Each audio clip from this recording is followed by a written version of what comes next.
Itlaun Mariin siyaasa marsaa lammaffaa baawoo fi mootummaa Itoophiyaa gidduutti adeemsifamaa ture milkaa'uu dhabuunsaa mariin itti aanu hin jiru jechuu miti jedhu hayyoonni uummanni Oromoo dheebuu nagaaf misoomaa qabu marii marsaa kanarraa bu'aa madaalawaa eegaa kan ture ta'us ibsa guyyaa kaleessaa mootummaaf abaawoo irraa kennameen mariin kun hin milkaa'in hafuutu ibsame.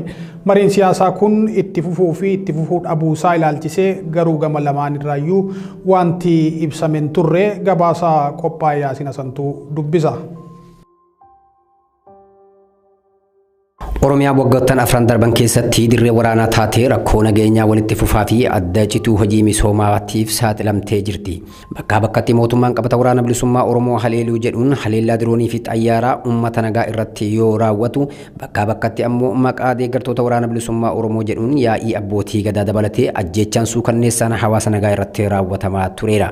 Qisaasamni waraana Oromiyaa keessatti mul'achaa jiru sabbata haadha hiyyeessaa hedduu kan laaffisee fi ilmaan Oromoo danuu irbaata rasaasaa kan taasisedha jedhame. Yeroo dhihoo as wal dhabdee waraanaa fi rakkoo siyaasaa Oromiyaa keessatti mul'ate kana furuuf waliigalteen siyaasaa mari'achiisota addunyaalessaa hammatee adeemsifamuu eegaleera.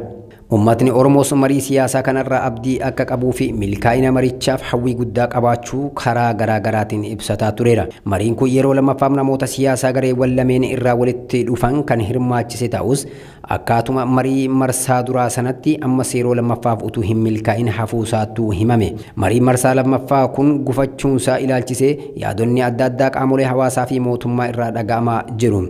Gaafatamaa waajjira koominikeeshinii Oromiyaa obbo Haayiluu Addunyaa toora feesbuuka isaa irratti waraana bilisummaa Oromoo waliin mari'achuun durumaa sirrii hin turre jechuun ibseera. Hoogganaan tajaajila koominikeeshinii mootummaa Itoophiyaa obbo Laggasaa Tulluus toora feesbuuka isaanii gubbatti mariin siyaasaa waraana bilisummaa Oromoo fi mootummaa Itoophiyaa gidduutti gaggeeffamaa ture sababa gaaffiin uummata gidduu galeessa hin ta'iniif gufateera jechuun ibsanii turan.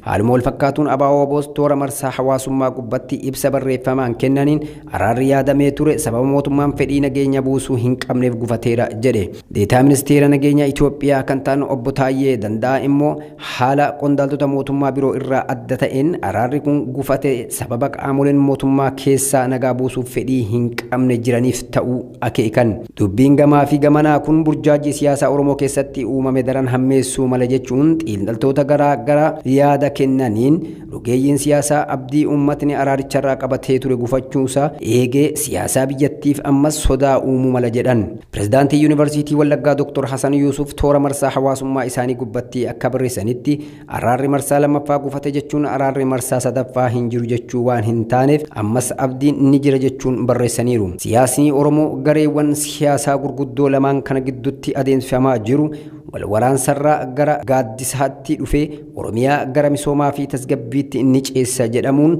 mariin sadarkaa addunyaalessaatti adeemsifame kun gufatus uummatni Oromoo ammas abdii kutannaa tokko malee abdii bilisummaa fi nageenyaaf qabu jabeessuu qaba jechuun hayyoonni dhaamaniiru.